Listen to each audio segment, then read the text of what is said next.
سورۃ الہود. سورۃ ہود مکی سورت ہے. ترتیب مصحفی میں اس کا نمبر ہے 11. اس سے پہلے ہم 10 سورتیں پڑھ چکے ہیں. ترتیب نزولی میں اس کا نمبر ہے 52. سورۃ یونس کے بعد نازل ہوئی ہے.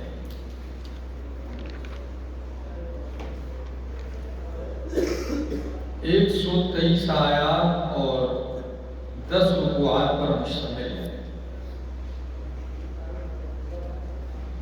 ماقبل سورت کے ساتھ اس کا ربط یہ ہے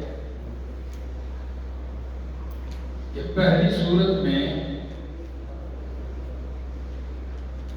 مشرکین کا انکار ذکر کیا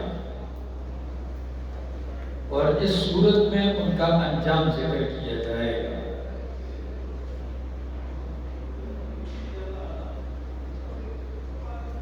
دوسرا ربط یہ ہے کہ اس سے پہلی سورت میں مسئلہ توحید دلائل عقلیہ زیادہ تھے.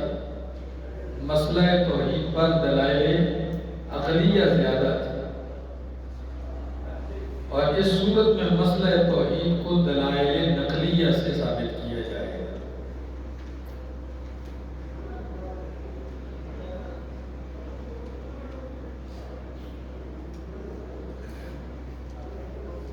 اور آپ کو اس صورت کے روابط پہ ویسے نظر دوڑائی تو آپ ذرا ایسا کریں، سورت یونس کی ابتدائی آیت کھولیں، پہلا صفحہ.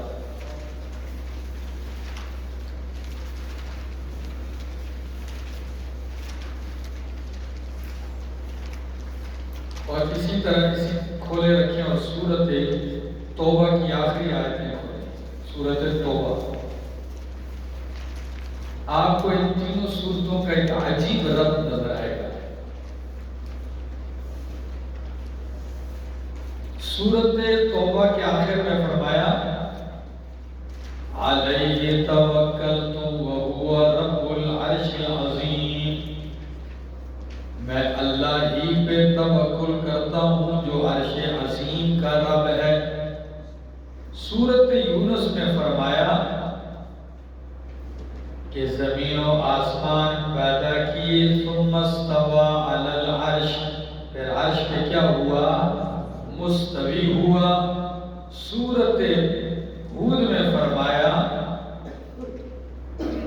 وَكَانَ عَرْشُهُ عَلَى الْمَاءِ، آسمان و زمین کے پیدا کرنے سے پہلے اللہ کا عرش پانی پر تھا.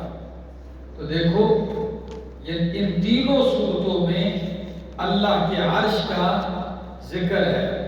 پہلی صورت میں توبہ کے آخر میں فرمایا رب العرش العظیم. یونس میں فرمایا استوى علی العرش، عرش پہ مستوی ہوا، قائم ہوا.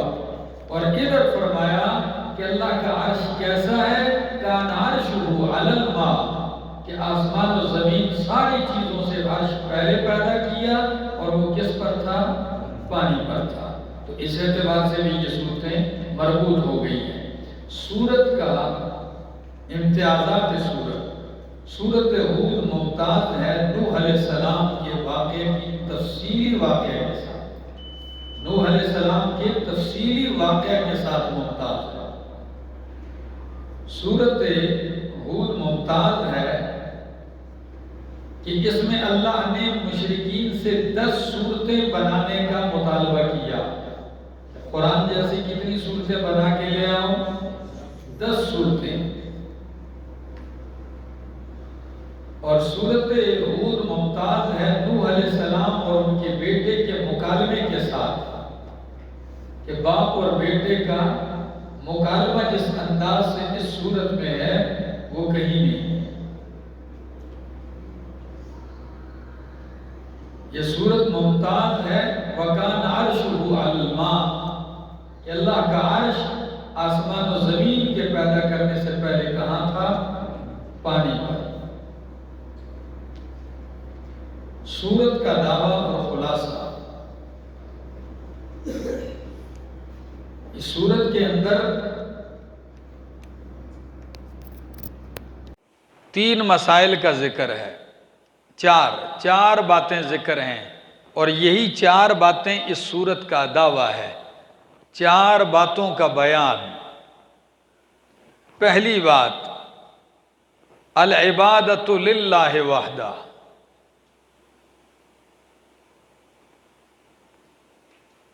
اور یہی توحید ہے کہ عبادت صرف اکیلے اللہ کے لیے۔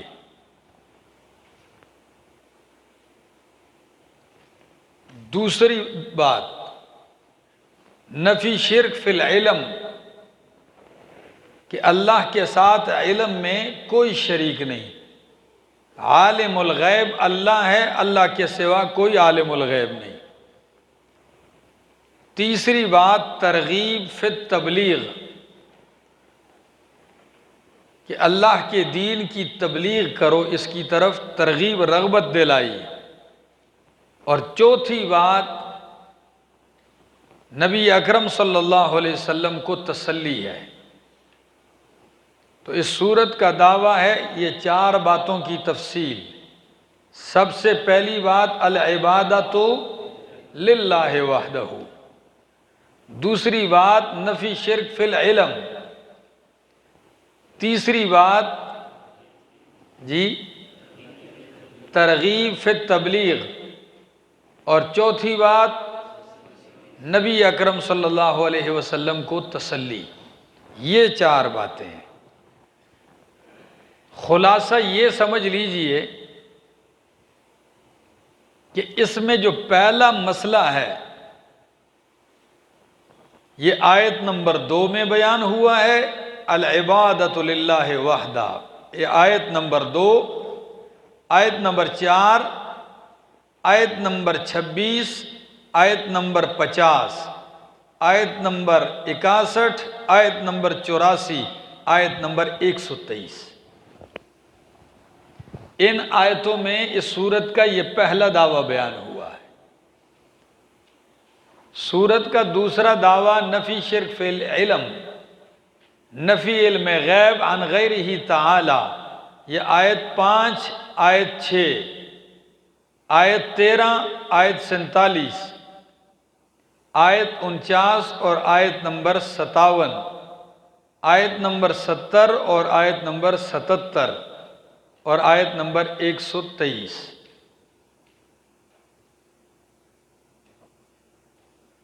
تیسرا دعویٰ، ترغیب فی التبلیغ، یہ آیت نمبر 12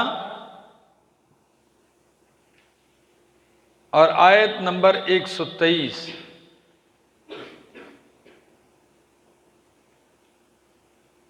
چوتھا دعویٰ، نبی اکرم صلی اللہ علیہ وسلم کو تسلی اور ہر مبلغ کو تسلی۔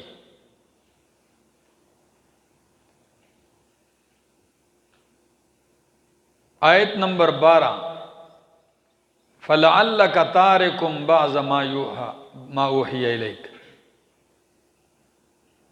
آیت نمبر 123، وَإِلَيْهِ يُرْجَعُ الْأَمْرُ كُلُّهُ۔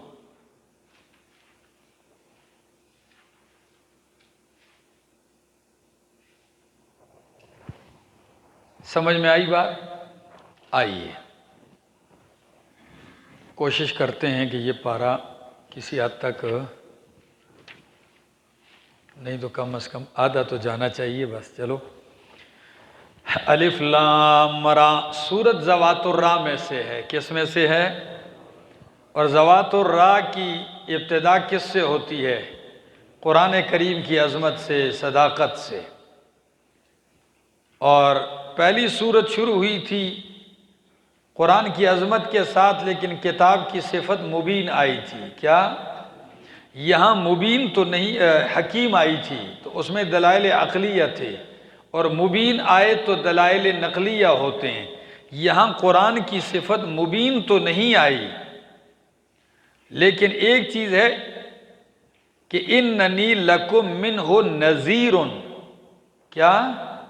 نذیر سے اشارہ ہے کہ اس میں دلائل نقلیہ ہیں، کیونکہ انذار سارے نبیوں کا کام ہوتا ہے۔ انذار کن کا کام ہوتا ہے؟ تو نبیوں کا تذکرہ ہوگا، ٹھیک ہے۔ الف لام را کتاب احکمت آیاتہ اے ھذا کتاب احکمت آیاتہ، یہ کتاب ہے مضبوط کی گئی ہیں، محکم کی گئی ہیں، آیاتہ اس کی آیتیں، ثم فصلت من لدن حکیم خبیر، پھر تفصیل کی گئی ہے ان کی آیتوں کی، اس کی آیتوں کی، من لدن حکیم خبیر، حکیم اور خبیر ذات کی طرف سے۔ وہ تفصیل کیا ہے؟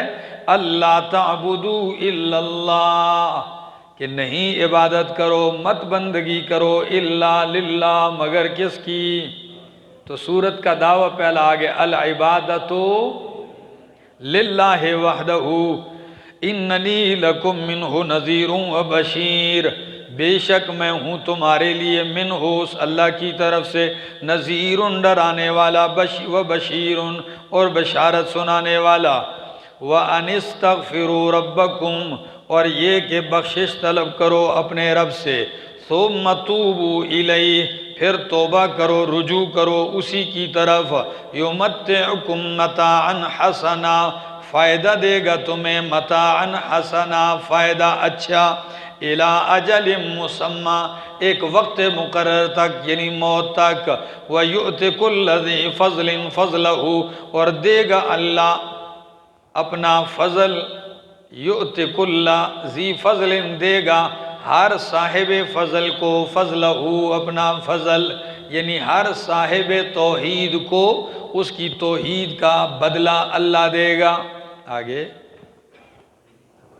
وَإِن تَوَلَّوْا اگر پھر گئے تم لوگ، فَإِنِّي أَخَافُ عَلَيْكُمْ عَذَابَ يَوْمٍ كَبِيرٍ پس بے شک میں خوف کھاتا ہوں تم پر بڑے دن کے عذاب سے، إِلَى اللَّهِ مَرْجِعُكُمْ اثبات القیامہ، إِلَى اللَّهِ مَرْجِعُكُمْ اللہ ہی کی طرف تمہارا لوٹ کر جانا ہے، وَهُوَ عَلَى كُلِّ شَيْءٍ قَدِيرٌ اور وہ ہر چیز پر قادر ہے، أَلَا إِنَّهُمْ يَسْنُونَ صُدُورَهُمْ خبردار بے شک یہ لوگ، یسنون صدورہم دہرا کرتے ہیں اپنے سینے کو، لیستخفوا منہ تاکہ وہ چھپ جائیں اللہ سے، الا خبردار، حین یستغشون ثیابہم جب یہ اوڑھ لیتے ہیں، ڈانپ لیتے ہیں اپنے اوپر اپنے کپڑے، یعلم ما یسرون وما یعلنون جانتا ہے اللہ وہ کچھ جو یہ چھپاتے ہیں،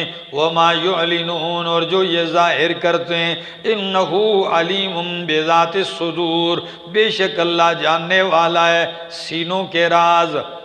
دہرا کرتے ہیں سینے کو، ایک معنی تو یہ ہے کہ یہ سینے کے اندر کوشش کرتے ہیں کہ راز اندر کا اندر ہی رہے، اس کو چھپایا جائے، لیکن اللہ سے کچھ چیز چھپ نہیں سکتی۔ دوسری بات کہ سینوں کو دہرا کرتے ہیں اور اپنے اوپر کپڑا اوڑھ لیتے ہیں۔ اہل ایمان اللہ سے حیا اتنا کرتے تھے، بعض تفسیروں میں یہ ملے گا آپ کو، کہ وہ جب اپنی بیوی سے بے حجاب ہوتے تھے تو اپنے اوپر تو کپڑا ڈالتے تھے، وہ اپنے سینے کے اوپر بھی کپڑا ڈال لیتے شرم اور حیا کی وجہ سے، ٹھیک ہے نا؟ تو سینے کو دہرا کرنا یہ ایک حیا کے لیے تھا۔ تو اللہ نے یہ آیتیں نازل کر کے بتا دیا کہ ہر چیز صفت وہ اپنے درجے میں اچھی لگتی ہے، حیا بہت اچھی چیز ہے، لیکن غلو نہیں ہونا چاہیے، دین میں غلو نہیں کرنا چاہیے، اس حد سے زیادہ آگے نہیں بڑھنا چاہیے۔ تم سینے دہرے بھی کر لو، تم اپنے اوپر چادریں اوڑھ بھی لو، پھر بھی اللہ سے چھپ، تو جتنا مطلوب ہے تم سے دین میں اس پہ عمل کرو، اپنی طرف سے مشقت اور تکلیف میں پڑنے کی ضرورت نہیں ہے، ٹھیک ہے؟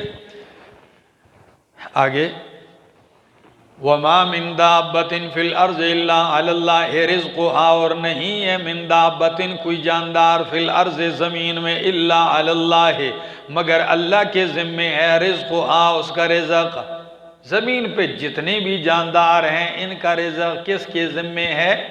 اللہ کے ذمے ہے۔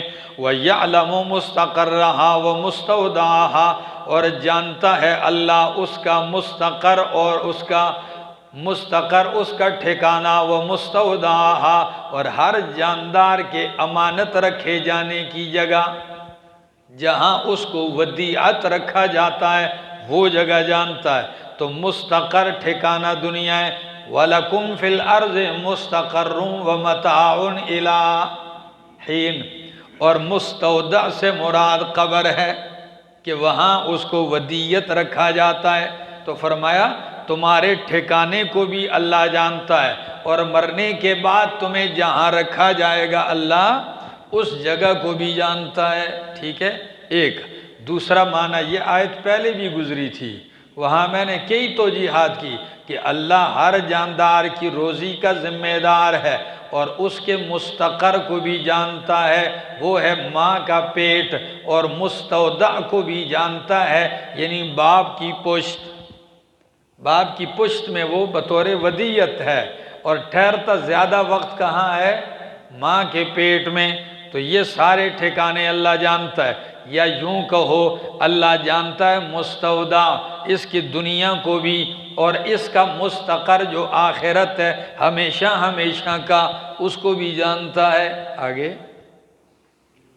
کل فی کتاب مبین، سارا کا سارا لکھا ہوا ہے فی کتاب مبین، کتاب مبین میں، یہ سارا موجود ہے فی کتاب مبین، کھلی کتاب میں، یعنی اللہ کے علم میں۔ وَهُوَ الَّذِي خَلَقَ السَّمَاوَاتِ وَالْأَرْضَ، اور اللہ وہ ذات ہے جس نے پیدا کیا آسمان و زمین کو، فی ستۃ ایام، 6 دنوں میں، وَكَانَ عَرْشُهُ عَلَى الْمَاءِ، اور تھا اللہ کا عرش علی الماء، پانی پر، لِيَبْلُوَكُمْ أَيُّكُمْ أَحْسَنُ عَمَلًا، تاکہ تمہیں آزمائے کہ کون تم میں سے عمل کرتا ہے اچھا۔ پیدا کیا ہے آسمان و زمین کو 6 دنوں میں، یہی صورت ہے، اس سے پہلے صورت یونس میں فرمایا پیدا کیا آسمان و زمین کو 6 دنوں میں، ثم استوى علی العرش، پھر اللہ مستوی ہوا عرش پہ، بالکل ابتدائی آیتوں میں، دوسری آیت میں۔ اور ادھر فرمایا پیدا کیا آسمان و زمین کو 6 دنوں میں، تو 6 دنوں سے کیا مراد ہے؟ 6 لمحے، کیونکہ دن تو بنے ہی نہیں تھے، دن تو آسمان و زمین سورج کے بننے کے بعد شروع ہوئے۔ تو دوسرا معنی پیدا کیا فی ستۃ ایام، 6 حکموں میں، کتنے؟ 6 حکموں کے ساتھ۔ اور تیسرا معنی پیدا کیا 6 دنوں کے بقدر وقت میں، کہ جتنا تمہارے ان دنوں میں 6 دنوں کا وقت ہے، اتنے وقت میں کیا کیا ہے؟ پیدا کیا ہے آسمان و زمین کو۔ وَكَانَ عَرْشُهُ عَلَى الْمَاءِ، اور تھا اللہ کا عرش علی الماء، پانی پر۔ اب پانی پر تھا، ہم اس کی کیفیت اور حقیقت کو نہیں سمجھتے۔ نبی اکرم صلی اللہ علیہ وسلم کے پاس ایک وفد آیا تھا، اور اس وفد نے سوال کیا تھا کہ اللہ کا عرش آسمان و زمین سے پہلے کہاں تھا؟ تو نبی علیہ السلام نے فرمایا وَكَانَ عَرْشُهُ عَلَى الْمَاءِ۔ یا بعض مفسرین نے لکھا ہے کہ وَكَانَ عَرْشُهُ عَلَى الْمَاءِ، یہ ماء پانی ہی نہیں، جہاں نظر کی حد ختم ہوتی ہے تو بندے کو کیا نظر آنے لگتا ہے؟ پانی ہی پانی۔ دور دیکھتا ہے تو نظر کی حد ختم ہوتی ہے تو پانی نظر آتا ہے۔ فرمایا جب یہ زمین نہیں تھی تو تمہاری نگاہوں کی جہاں انتہا ہوتی ہے مخلوق کی، یعنی ان کو آگے پانی نظر آتا ہے، وہاں اللہ کا کیا تھا؟ عرش تھا۔ بہت ساری باتیں کی ہیں، لیکن جب تفسیر پیغمبر پاک صلی اللہ علیہ وسلم کے فرمان کی آ گئی تو پھر باقی باتوں کی طرف جانے کی کوئی ضرورت نہیں ہے۔ آگے جی، تھا اللہ کا عرش پانی پر، لیبلوکم، تاکہ آزمائے تمہیں۔ یہ لیبلوکم کا تعلق کس کے ساتھ ہے؟ اوپر کے ساتھ، کہ خلق السماوات والارض فی ستۃ ایام، آسمان و زمین کو پیدا کیا کس لیے؟ لیبلوکم، تاکہ تمہیں آزمائے۔ ہاں آسمان و زمین پیدا کر کے تمہیں پیدا کیا تاکہ آزمائے۔ ایکم احسن عملا، کہ کون تم میں سے عمل کرتا ہے اچھا، تم میں سے کون اچھا عمل کرتا ہے۔ اکثر و عمل نہیں فرمایا، کیا فرمایا؟ احسن و عمل، یعنی کہ زیادہ عمل کون کرتا ہے، فرمایا احسن و، کہ احسن کس کا عمل ہے؟ احسن عمل وہ ہے کہ جس میں دل میں غیر اللہ کے لیے نہ ہو، بندوں کے دکھلاوے کے لیے نہ ہو، اور پیغمبر کے طریقے کے خلاف نہ ہو، تو یہ عمل عمل احسن ہے۔ غیر اللہ کے لیے نہ ہو، ریاکاری کے لیے نہ ہو، اور پیغمبر کے طریقے کے خلاف نہ ہو، تو یہ عمل عمل صالح ہے، احسن عمل ہے۔ کہ کون تم میں سے احسن عمل کرتا ہے۔ وَلَئِن قُلْتَ، اور اگر تو کہے کہ اِنَّكُمْ مَبْعُوثُونَ مِن بَعْدِ الْمَوْتِ، کہ تم ضرور اٹھائے جاؤ گے، میرا پیغمبر اگر آپ کہیں ان سے کہ اِنَّكُمْ مَبْعُوثُونَ مِن بَعْدِ الْمَوْتِ، تم اٹھائے جاؤ گے، مبعوث اٹھائے جانے والے ہو، من بعد الموت، موت کے بعد، لَيَقُولَنَّ، تو ضرور بضرور کہیں گے وہ لوگ جنہوں نے کفر کیا، ان ھذا الا سحر مبین، نہیں ہے یہ مگر جادو کھلا۔ سورۃ یونس آیت نمبر 2 میں بھی گزرا ہے۔ فرمایا وَلَئِنْ أَخَّرْنَا عَنْهُمُ الْعَذَابَ، اگر ہم مؤخر کر دیں ان لوگوں سے عذاب کو، إِلَىٰ أُمَّةٍ مَعْدُودَةٍ، اے إِلَىٰ مُدَّةٍ مَعْدُودَةٍ، ایک معلوم معین مدت تک کے لیے، جس کی گنتی کیا ہے، معلوم ہے، اس معلوم مدت تک کے لیے، لَيَقُولُنَّ، تو ضرور بضرور یہ کہیں گے مشرک، مَا يَحْبِسُهُ، اس عذاب کو کس نے روک دیا ہے۔ یہ اتنے بدبخت ہو چکے ہیں کہ اگر ہم عذاب ایک محدود مدت کے لیے کیا کر دیں، مؤخر کر دیں، تو یہ ٹھہر نہیں سکیں گے اور جلدی مچائیں گے، کہیں گے کس نے اس عذاب کو روکا ہے، وہ آتا کیوں نہیں ہے، جلدی مچائیں گے۔ فرمایا اگر ہم مؤخر کر دیں ان سے عذاب کو ایک مدت معلوم تک کے لیے، تو لَيَقُولُنَّ، تو ضرور بضرور یہ کہیں گے، مَا يَحْبِسُهُ، کس نے روکا ہے اس عذاب کو، الا، خبردار، یوم یأتیہم، جس دن آئے گا ان کے پاس عذاب، لیس مصروفا عنہم، نہیں ٹالا ہوا ہوگا ان سے۔ مصروف کا معنی کیا؟ ٹالا ہوا، پھیرا ہوا، تو نہیں ٹالا ہوا ہوگا ان سے، کوئی ٹالنے والا نہیں ہوگا۔ وَحَاقَ بِهِمْ، اور گھیر لے گا ان کو، کیا چیز ان کو گھیر لے گی، مَا كَانُوا بِهِ يَسْتَهْزِئُونَ، وہ عذاب جس کے ساتھ یہ استہزاء کرتے ہیں وہی ان کو گھیر لے گا۔ وَلَئِنْ أَذَقْنَا الْإِنسَانَ، اور اگر ہم چکھائیں انسان کو، منا، اپنی طرف سے، رحمتاً رحمت، ثم نزعناها، پھر ہم چھین لے اس سے وہ رحمت، تو انہو لیئوس کفور، بے شک وہ ہوتا ہے لیئوس، نا امید، مایوس، کفور، نا شکرا۔ پہلی صورت میں کیا فرمایا کہ اگر ہم ان کو نعمتیں دیتے ہیں تو پھر فَإِذَا لَهُ مَكْرٌ فِي آيَاتِنَا، وہ ہماری آیتوں کا مقابلہ کرتا ہے۔ ادھر فرمایا جب ہم کسی انسان کو رحمت چکھاتے ہیں اپنی طرف سے، ثُمَّ نَزَعْنَاهَا، پھر اس سے وہ نعمت رحمت چھین لیتے ہیں، تو اِنَّهُ لَيَئُوسٌ کفور، بے شک ہوتا ہے وہ لیئوس، مایوس، نا امید، اور کفور، نا شکرہ، اللہ سے نا امید بھی ہوتا ہے، نا شکرہ بھی ہوتا ہے۔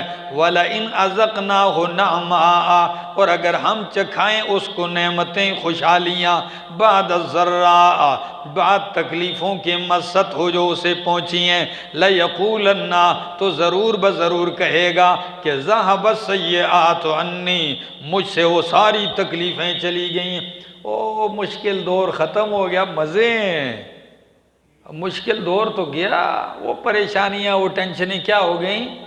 یہ لفظ نہیں آئے گا کہ میرے مالک نے مجھ پہ احسان کیا، یہ اس مالک کا احسان ہے، پریشانیاں اب بھی آ سکتی ہیں، میں نہیں ٹال سکتا ان کو، یہ اس رب کا کیا ہے،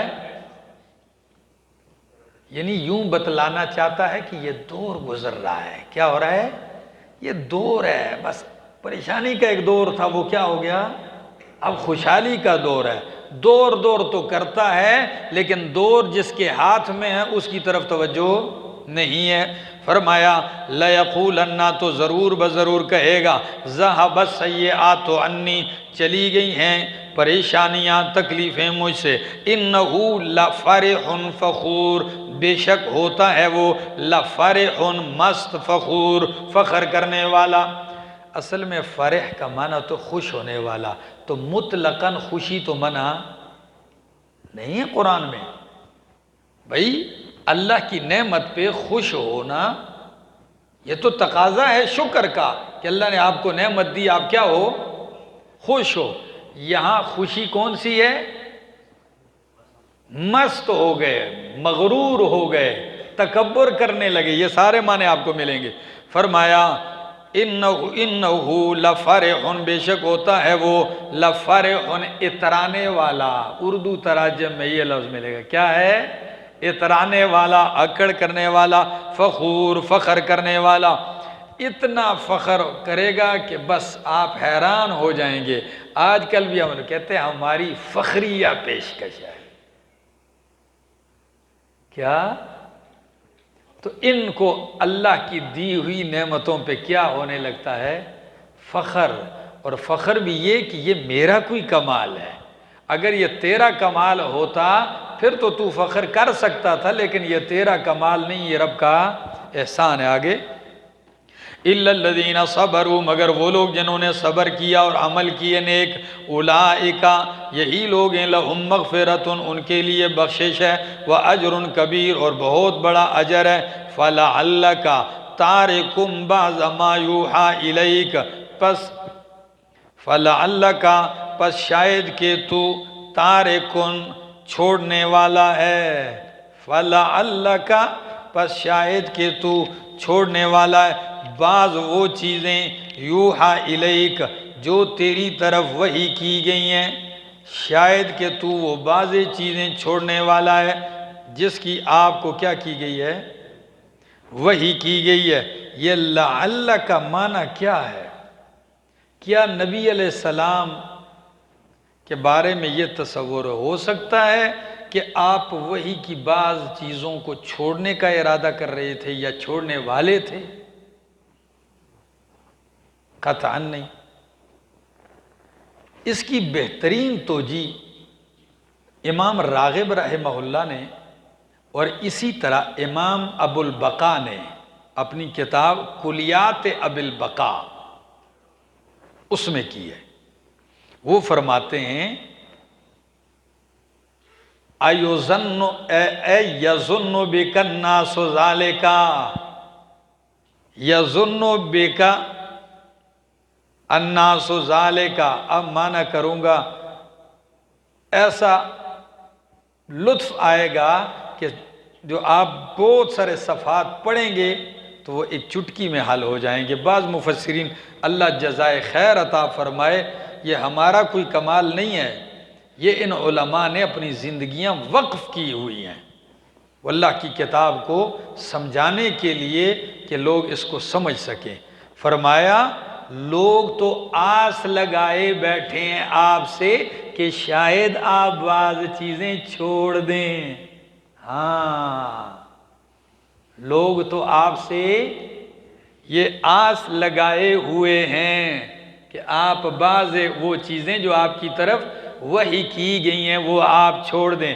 اے یظن بک الناس ذالک، لوگ آپ کے متعلق یہ گمان کرتے ہیں کہ آپ چھوڑنے والے ہیں بعض وہ چیزیں یوحا الیک، جو آپ کی طرف وحی کی گئی ہے. یا یہ مشرکین آپ کو تکلیفیں اس لیے دیتے ہیں کہ یہ آپ سے یہ توقع کرتے ہیں کہ ہم ستائیں گے، تنگ کریں گے تو یہ بعضی چیزیں چھوڑ دیں گے. ٹھیک ہو گیا؟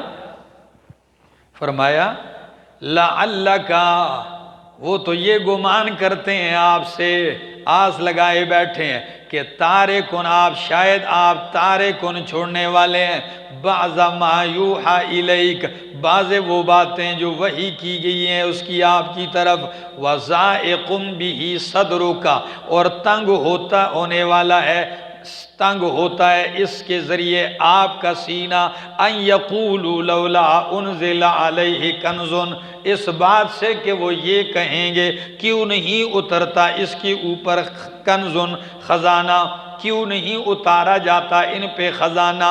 سورہ فرقان آیت 8، سورۃ بنی اسرائیل، یہی تو ان کا مطالبہ تھا کہ او تکون لک بیت من زخرف، تیرا گھر سونے کا کیوں نہیں ہے، آسمان پہ کیوں نہیں چلے جاتے ہو، یا او تأتی باللہ والملائکۃ قبیلا، اللہ کو، فرشتوں کو ہمارے سامنے کیوں نہیں لے آتے ہو۔ معنی کرو آیت کا، تنگ ہوتا ہے اس کے ساتھ آپ کا سینہ، ان یقولو، یہ کہ وہ کہتے ہیں یا کہیں گے، لولا انزل علیہ کنز، کیوں نہیں اتارا گیا اس کے اوپر خزانہ، او جاء معہ ملک، یا کیوں نہیں آیا اس کے ساتھ فرشتہ، انما انت نذیر، بے شک آپ ڈرانے والے ہیں، واللہ علی کل شیء وکیل، اور اللہ ہر چیز کے اوپر نگہبان، وکیل، کارساز ہے۔ آگے، ام یقولون افتراہ، کیا یہ لوگ کہتے ہیں کہ افطرا ہو، گھڑ لیا ہے اس قرآن کو اس نے، قل کہہ دیجئے فَأْتُوا بِعَشْرِ سُوَرٍ مِثْلِهِ مُفْتَرَيَاتٍ، لے آؤ 10 صورتیں مثلِهِ، اس جیسی، مفتریاتٍ، گھڑی ہوئی، اگر یہ اس کا گھڑا ہوا ہے تم بھی اس جیسی 10 صورتیں گھڑی ہوئی لے آؤ، وَادْعُوا مَنِ اسْتَطَعْتُم مِّن دُونِ اللَّهِ، اور بلا لاؤ، بلا لانے کا کیا مطلب ہے، ان کی بھی امداد حاصل کر لو، ان سے بھی معاونت حاصل کرو، وَادْعُوا مَنِ اسْتَطَعْتُم مِّن دُونِ اللَّهِ، اور بلا لو ان لوگوں کو جن کو تم طاقت رکھتے ہو اللہ کے سوا، اِن کنتم صادقین، اگر تم سچے ہو، فَإِن لَّمْ يَسْتَجِيبُوا لَكُمْ، پس اگر یہ تمہیں جواب نہ دیں، 10 صورتیں بنا کر نہ لا سکیں، جواب نہ دیں، فَاعْلَمُوا، تو اے مومنو تم یقین کر لو، انما انزل بعلم اللہ، کہ بے شک یہ قرآن اتارا گیا بعلم اللہ، اللہ کے علم کے ساتھ۔ اگر وہ جواب نہ دیں تو تم جان لو، سمجھ جاؤ کہ یہ قرآن اتارا گیا ہے کس کے ساتھ، اللہ کے علم کے ساتھ۔ اللہ کے علم کے ساتھ ہونے کا معنی آسان لفظوں میں یوں سمجھاتا ہوں، ایک تو جی پھر دوسری بھی پیش کرتا ہوں، کہ جان لو کہ بے شک یہ قرآن اتارا گیا ہے بعلم اللہ، اللہ کے علم اور قدرت کے ساتھ، اللہ نے اپنے علم اور قدرت سے اس کو کیا کیا ہے، اتارا ہے، کہ کون اس کا حقدار ہے اور کس کو یہ دینا چاہیے تھا، اور اللہ کی قدرت کے ساتھ اترا ہے۔ ایک دوسری توجیہ، اگر وہ جواب نہ دیں تو پھر جان لو کہ بے شک انزلہ اتارا گیا ہے بعلم اللہ، اللہ کے علوم پر مشتمل ہے، یعنی بعلم اللہ، اللہ کے علوم کے ساتھ اترا ہے، یعنی اللہ کے علوم پر مشتمل ہے، اور اللہ کے علوم کا کوئی احاطہ نہیں کر سکتا، تو یہ اللہ کی کتاب کا احاطہ نہیں کر سکتے تو مقابلہ بھلے کیسے کریں گے۔ وَأَنَّ، آگے، وَأَلَّا إِلَٰهَ إِلَّا هُوَ، پھر وہی آ گیا نا دعوی توحید، فرمایا وَأَلَّا إِلَٰهَ إِلَّا هُوَ، اور اس لیے اترا ہے کہ یہ لا الہ، اور یہ کہ کوئی الہ نہیں، الا ہو، مگر وہی۔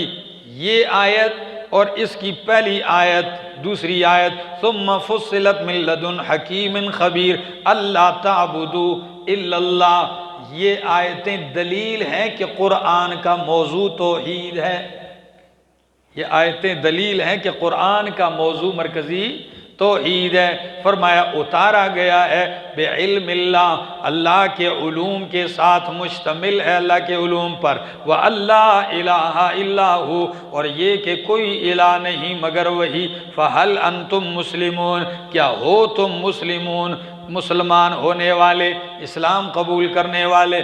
من کان یرید الحیات الدنیا، جو کوئی ارادہ کرے دنیا کی زندگی کا، وزینتہا، اور دنیا کی زندگی کا حسن و جمال، زینت، آرائش، نمائش کا، نوفی الیہم، تو ہم دے دیتے ہیں ان کو، اعمالہم، ان کے اعمال اور کوشش کا بدلہ، فیہا، اس دنیا میں، وہم فیہا لا یبخسون، اور ان سے کمی نہیں کی جائے گی اس میں۔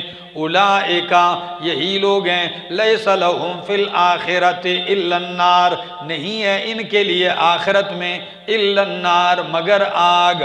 فرمایا کہ جو دنیا کی زندگی کا طلبگار ہوتا ہے اور دنیا ہی کی زندگی کی زینت اور نمائش چاہتا ہے، تو ہم اس کے اعمال یعنی اس کی کوششوں کا بدلہ اس دنیا میں پورا پورا دے دیتے ہیں، اور ہم کمی نہیں کرتے۔ کیا مطلب؟ یعنی جتنا وہ مانگتا ہے وہ پورا پورا دے دیتے ہیں۔ ایسا تو کبھی نہیں ہوا ہے کہ کسی دنیا کے چاہنے والے کو اس کی چاہت پوری بھی لی ہو، یعنی جتنا اس کا حصہ مقرر ہے ہمارے ہاں اتنا ہم اس کو پورا دے دیتے ہیں۔ نقصان کیا ہوتا ہے کہ آخرت میں اس کا کوئی حصہ نہیں ہوتا۔ اولئک الذین لیس لہم، اور یہی بات سورۃ بنی اسرائیل آیت 18 میں بہترین وضاحت وہاں ہے، ٹھیک ہے؟ اگر آپ چاہیں تو کھول لیں، نوٹ کر لو، بعد میں دیکھ لینا۔ فرمایا وَهُمْ فِيهَا لَا يُبْخَسُونَ أُولَئِكَ الَّذِينَ، یہی ہیں وہ لوگ، لَيْسَ لَهُمْ فِي الْآخِرَةِ إِلَّا النَّارِ، نہیں ہے ان کے لیے آخرت میں مگر آگ۔ وَحَبِطَ مَا صَنَعُوا، برباد ہے،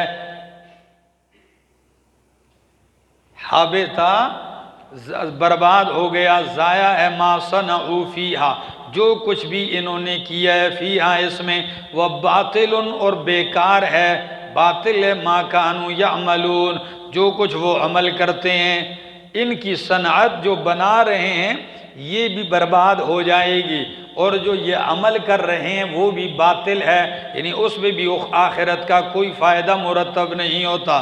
افمن کان علی بینۃ، کیا بھلا وہ شخص جو دلیل پر ہو، من ربہ، اس کے رب کی طرف سے، ویتلوہ شاہد منہ، اور پیچھے آتا ہے اس کے، شاہد، ایک گواہ اور، منہ، اسی کی طرف سے، ومن قبلہ کتاب موسیٰ، اور اس سے پہلے کتاب موسیٰ بھی دلیل ہے، اماماً، جو پیشوا تھی، ورحمتاً، اور رحمت تھی، اولئک یؤمنون بہ، یہی لوگ ہیں ایمان لاتے ہیں اس پر، ومن یکفر بہ، جو کوئی انکار کرے گا اس قرآن کا، من الاحزاب، گروہوں میں سے، فالنار موعدہ، پس آگ ہی اس کا ٹھکانہ ہے، فلا تک فی مریۃ منہ، پس تو نہ ہو فی مریۃ، شک کے اندر، منہ، اس سے یعنی اس عذاب سے، انہ الحق، بے شک وہ حق ہے، یا قرآن سے تو شک میں نہ ہو یا اس عذاب سے تو شک میں نہ ہو، انہ الحق، بے شک یہ قرآن حق ہے یا عذاب کا آنا حق ہے، من ربک، تیرے رب کی طرف سے، ولیکن اکثر الناس لا یعلمون، لیکن اکثر لوگ نہیں جانتے۔ افمن کان علی بینۃ، یہ بینہ سے مراد کیا ہے؟ آپ کو بہت ساری باتیں تفسیروں میں ملے گی، لیکن آپ ذرا لکھ لیں، امام رازی تفسیر کبیر میں فرماتے ہیں البینۃ هو القرآن۔ امام آلوسی رحمہ اللہ اپنی تفسیر روح المعانی میں فرماتے ہیں المراد بہ القرآن، بینہ سے، واضح دلیل سے مراد قرآن ہے۔ اور امام آلوسی نے ایک دوسری بڑی پیاری بات فرمائی کہ بینۃ، التنوین فیہا، التنوین فیہا، فیہا ہونا للتعظیم، تنوین اس میں کس کے لیے ہے؟ جو اپنے رب کی طرف سے ایک بہت عظیم بڑی دلیل پر ہو. اے بینۃ عظیم الشان، بڑی شان والی دلیل.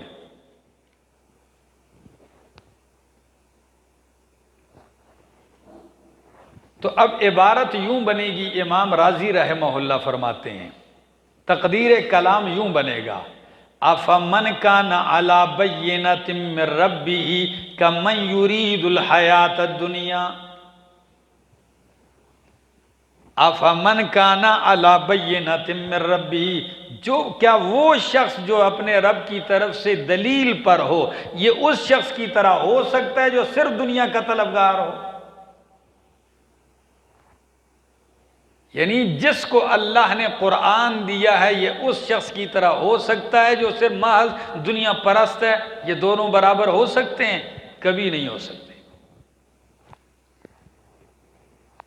یہ تو بینہ کی اوپر بات ہوئی. اب ذرا آیت کا دوسرا ٹکڑا کیا ہے؟ فرمایا افمن، کیا بھلا وہ شخص علی بینۃ جو اپنے رب کی طرف سے دلیل پر ہے، من رب ہی اپنے رب کی طرف سے، وَيَتْلُوهُ اور آتا ہے اس کے پیچھے ایک اور گواہ. ایک دلیل تو اس کے پاس ہے قرآن. بینہ سے میں نے حوالوں سے ثابت کیے کہ کیا مراد ہے. تو فرمایا اب اگلی آیت کا ٹکڑا اس سے کیا مراد ہے؟ یتلوہ شاہد منہ، آتا ہے اس کے پیچھے ایک اور گواہ. ایک دلیل موجود ہے، اس دلیل کے پیچھے ایک اور گواہ آتا ہے، اور وہ گواہ بھی کہیں اور سے نہیں آتا، منہ اسی کے اندر سے آتا ہے. اب کیا مطلب ہوا؟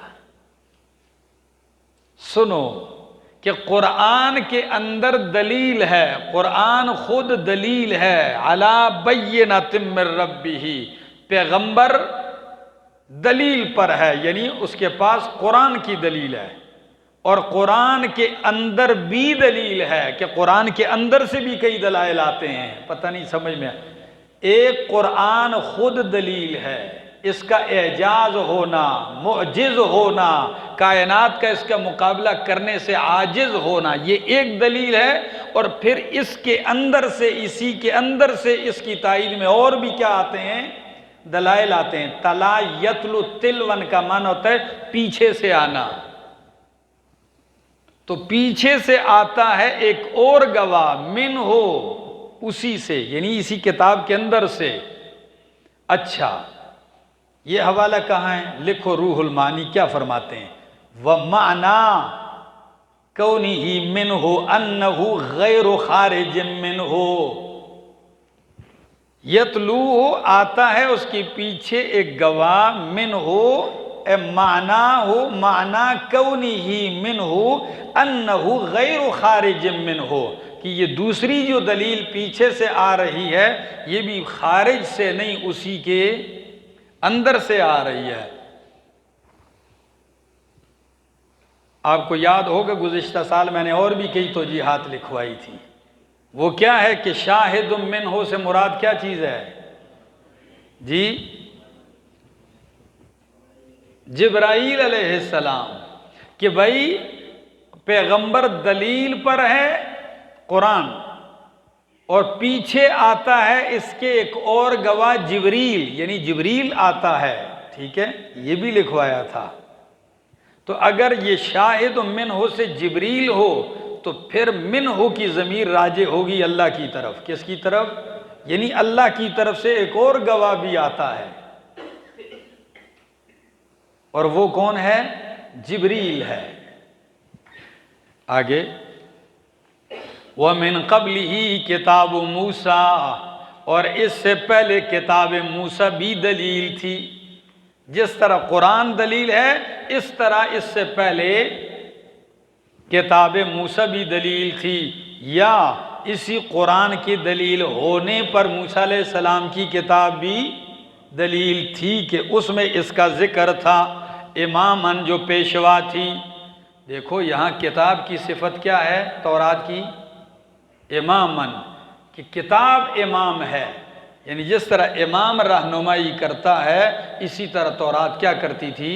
رہنمائی کرتی تھی۔ آگے وَرَحْمَةً اور رحمت تھی، اولئک یؤمنون بہ یہی لوگ ایمان لاتے ہیں بہ اس قرآن پر بھی، وَمَن یکفر بہ اور جو کوئی انکار کرے گا اس کا گروہوں میں سے تو پس آگ ہی ٹھکانہ ہے اس کا، موعدہ اس کے وعدے کی جگہ ہے، فلا تک فی مریۃ منہ پس تو نہ ہو اس کے اندر شک کے اندر، اس سے تو شک میں نہ ہو، انہ الحق من ربک بے شک یہ حق ہے تیرے رب کی طرف سے، ولیکن اکثر الناس لا یؤمنون لیکن اکثر لوگ ایمان نہیں لاتے، ومن اظلم کون بڑا ظالم ہے، ممن اس شخص سے افترا علی اللہ کذبا جو گڑتا ہے اللہ پہ جھوٹ، اولئک یہی لوگ ہیں یعرضون علی ربہم پیش کیے جائیں گے اپنے رب پر، وَيَقُولُ الْأَشْهَادُ اور کہیں گے گواہ، هَؤُلَاءِ الَّذِينَ یہی ہیں وہ لوگ کذبوا علی ربہم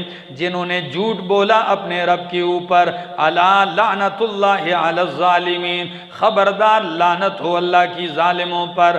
فرمایا جب یہ رب کے سامنے پیش ہوں گے تو گواہ کہیں گے اللہ یہی وہ لوگ ہیں جنہوں نے اپنے رب پہ جھوٹ بولا۔ یہ الاشہاد گواہ کون ہیں؟ یہ گواہ کون ہے؟ تو یہ گواہ نبی بھی ہو سکتے ہیں، کیا وَجِئْنَا بِكَ عَلَىٰ هَؤُلَاءِ شَهِيدًا، ٹھیک ہے، ہر امت سے پیغمبر گواہ ہوگا، یا اس سے مراد فرشتے بھی ہو سکتے ہیں وہ بھی گواہی دیں گے کرامن کاتبین، یا اس سے مراد علماء بھی ہو سکتے ہیں کہ جن جن لوگوں نے علماء کے ساتھ جو جو برتاؤ کیا وہ کیا کہیں گے قیامت کے دن گواہی دیں گے، اللہ میں نے ان کو سمجھایا تھا اور انہوں نے ایسے ایسے جواب دیا۔ اور یہ اشہاد سے مراد اعضاء بھی ہو سکتے ہیں کہ انسان کے خلاف ہوں گے، اور ان اشہاد سے مراد آپ کا خود نامہ اعمال بھی ہے، اور کبھی کبھی ان اشہاد سے مراد وہ مقامات بھی ہیں کہ جن جن مقامات کے اوپر جرم کیے گئے ہیں یہ سارے کیا دیں گے؟ گواہی دیں گے۔ آگے جی تو فرمایا لعنت اللہ علی الظالمین، اللہ خبردار لعنت اللہ کی ظالمین پر، الذین ظالمین کی تعریف وہ لوگ ہیں ظالمین یصدون عن سبیل اللہ جو روکتے ہیں اللہ کے راستے سے، وَيَبْغُونَهَا عِوَجًا اور تلاش کرتے ہیں اس میں کجی ٹیڑھا پن عیب تلاش کرتے ہیں کہ کسی طرح ہمیں اللہ کے دین میں کوئی عیب نظر آ جائے تو ہم دین کے اوپر انگلی اٹھائیں۔ آج بھی پوری دنیا کا ایک حصہ صرف اسی بات پہ لگا ہوا ہے کہ اسلام پہ اعتراضات کیے جائیں۔ مستشرقین کو دیکھ لو نا، ان کا کام ہی کیا ہے؟ یہی کام ہے۔ تو فرمایا یبغونہا عوجا تلاش کرتے ہیں اس میں کجی، اور کئی طبقہ لگا ہوا ہے وہ قرآن کے اندر کجی تلاش کرتے ہیں، کئی طبقہ لگا ہوا ہے وہ احادیث کا انکار کیے جا رہے ہیں۔ یہ سٹیپ بائی سٹیپ چل رہا ہے۔ میں کبھی کبھی حیران ہوتا ہوں ان لوگوں پہ جو پیغمبر کی تفسیر کو تو رد کر دیتے ہیں کہ بھائی حدیث حجت نہیں ہے، حدیث کا انکار کیے جاتے ہیں، اور جب خود بیٹھتے ہیں قرآن کی تفسیر کرنے کے لیے تو گھنٹہ ایک آیت پہ بولتے ہیں، تو ایک آیت پہ جو تو گھنٹہ بولا ہے تیری یہ تفسیر چل گئی، یہ اس قابل ہے کہ اس کو مان لیا جائے، اور پیغمبر کی حدیث وہ اس کو رد کر دیا جائے؟ یہ کہاں کا انصاف ہے؟ پھر کبھی کہتے ہیں جی لغت دلیل ہے۔ کیا ہے؟ لغت دلیل ہے۔ آپ اٹھائیں نہ ذرا لغات القرآن، یہ غلام احمد پرویز بہت بڑا منکر حدیث گزرا ہے اور احادیث کے خلاف بڑی کتابیں لکھی ہیں، تو اس نے سب سے پہلے نقطہ یہ اٹھایا کہ بھائی صرف قرآن حجت ہے، اس کے سوا کوئی چیز حجت نہیں۔ پھر جب قرآن کی تفسیر لکھنے کے لیے بیٹھ گیا تو کسی نے پوچھا کہ بھائی حدیثوں کو تو آپ نے ہٹا دیا تو قرآن کو سمجھا کیسے جائے گا؟ کہنے لگا صرف لغت سے۔ کس سے؟ لغت سے۔ پھر اس کو مشکل پیش آئی کہ وہ لغت سے تو میں اپنے مقصد کا ایک معنی لے لوں گا آیت کے لیے، تو لغت سے اگر اسی لفظ کا دوسرا بھی معنی مل سکتا ہے، کوئی اور دوسرا لے لے تو پھر کیا ہوگا؟ تو اس نے اس سے بچنے کے لیے پھر ایک اپنی لغت کی کتاب لکھی، اس کا نام اللہ کا رکھا لغات القرآن۔ بات سمجھ میں آ گئی کہ حدیث سے بھی پہلے لوگوں کو ہٹایا، پھر لغت کی طرف لے کر گیا۔ تو اب لغت سے اگر آپ مطالعہ کر سکتے ہیں تو کوئی اور بھی تو مطالعہ کر سکتا ہے۔ جی اقیم الصلاۃ، وہ کہتے ہیں نماز سے مراد یہ اوپر نیچے ہونا جو تم کہتے ہیں اللہ اکبر، یہ نہیں ہے، اس سے مراد نظام ہے۔ کیا ہے؟ نظام قائم کرو، الگ ایک نظام، پتہ نہیں عجیب عجیب معنی کرتے ہیں۔ یہ کدھر ہے؟ جی یہ لغت سے اٹھایا۔ تو کسی نے دوسرے نے کہا کہ لغت میں تو صلاۃ کا معنی ہوتا ہے تحریک الصلوین، صلاۃ کا معنی یہ بھی ہوتا ہے تحریک الصلوین، حرکت دینا۔ جی ہاں، تو دوبر شریف کو حرکت دینا جو ہے یہ بھی تحریک الصلوین، ایک یہ بھی معنی ہے۔ تو اب ایک آدمی یہ کام کرنے لگ جائے اور وہ کہے جی صلاۃ کا معنی تو یہ ہے، تو پھر اس منکر حدیث سے کوئی پوچھ سکتا ہے کہ اب بتاؤ تیرا معنی ٹھیک ہے تو اس کا غلط ہے؟ اصل چیز ہے، میرے شیخ کے والد نے کتنی پیاری بات کہی تھی، اس نے کہا در حقیقت منکر حدیث یہ منکر قرآن ہے۔ کیا ہے؟ نے کہا کیسے؟ یہ براہ راست قرآن کا انکار کر نہیں سکتا، تو پہلی سیڑھی کا انکار کروا کے پھر دوسری سیڑھی کا انکار کروائے گا۔ جیسے وہ کہتے تھے کہ یہ اس کی مثال بینگے کی ہے۔ بینگا جانتے ہو؟ جس کو ہر چیز دو دو نظر آتی ہے۔ منکر حدیث بینگا ہے، اس کو ہر چیز دو نظر آتی ہے۔ تو وہ فرماتے بینگا ایسا ہے کہ ایک شخص کا ملازم تھا، وہ بینگا تھا، صاحب نے اس کو کہا بیٹھک میں جاؤ دفتر میں، وہاں ٹیبل پہ گلاس پڑا ہوا ہے شیشے کا، وہ لے آؤ۔ وہ گیا، کہتے سر جی ادھر دو گلاس پڑے ہوئے ہیں۔ نے کہا بھائی سادے ایک ہی گلاس پڑا ہوا ہے، لے آؤ۔ کہتا ہے نہیں جی دو ہیں، کون سا لے آؤں؟ اب وہ بینگا تھا، اس کو دو نظر آ رہے تھے۔ تو صاحب نے کہا ایسے کرو، ایک کو اٹھا کے توڑ دو اور دوسرا لے آؤ۔ ایک کو اٹھا کے توڑ دو، دوسرا لے آؤ گلاس۔ وہ جب گیا ایک کو اٹھایا اور نیچے توڑا تو دوسرا تو پھر تھا ہی نہیں، اس لیے نظر اس کو دو آ رہے تھے۔ فرمایا بالکل منکر حدیث منکر قرآن ہے کہ یہ حدیث کو ختم کرتا ہے، جب حدیث ختم کر دے گا تو قرآن کیسے بچے گا؟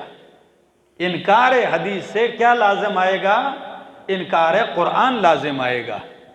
ہمارے ہاں افراط تفریط ہے، کئی جب چلے تو انہوں نے من گڑت حدیثوں کو بھی حجت مان لیا، یہ بھی غلط ہے۔ کئی چلے انہوں نے صحیح احادیث کا انکار کر دیا، وہ بھی غلط روش پہ ہیں۔ لیکن درست کیا ہے؟ قرآن صحیح حدیث قرآن کی تفسیر ہے، کیا ہے؟ اور قرآن حاکم ہے، حدیث محکوم ہے۔ کیا ہے؟ ہاں، قرآن متن ہے، حدیث اس کی شرح ہے۔ آگے جی